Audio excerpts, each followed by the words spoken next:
Güzeller güzeli.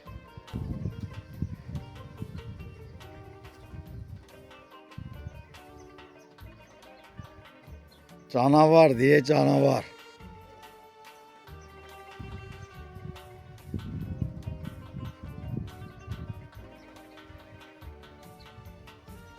Bu da mühürlenmiş sürfələri.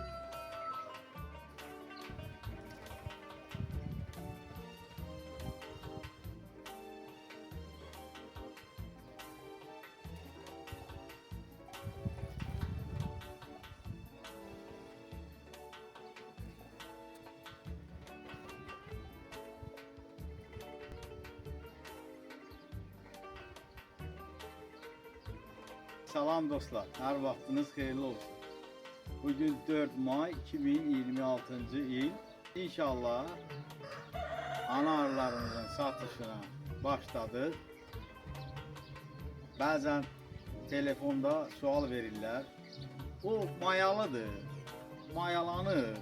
Ha qardaş, mayalanmasa mən bunu satmaram. Və yaxud mayalanmamış ana arılarda satıram. Qiyməti 10 manat, bunun isə qiyməti 30 manat. Bunu da ki, mən bir həftə əvvəl sata bilərdim. Amma bu qədər gözləyirəm ki, o sürfələrin üzəri mühürlənir. Artıq bunun bir problemi üzə çıxmayanda mən onu satıram.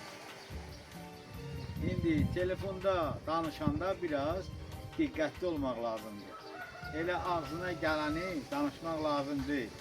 O 100% mayalanır, yox bir 15% mayalanır. Bax qardaş, mayalanıb, özləri toxuyublar, işçi arı ölçüsündə, ana arı ki orada yumurta qoysun. İndi mən hər bir müştəri üçün bir çəkib paylaşan deyiləm qardaş. Mənim işim gücüm var. Sadəcə göstərirəm.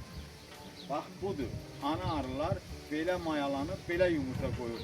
Bu qədər quşların əlindən bunlar salamat qayıdırsa, demək bu ana arılar keyfiyyətinə söhbət ola bilməz.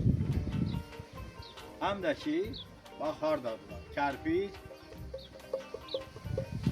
blokun içində. Qoy bunu bir dənə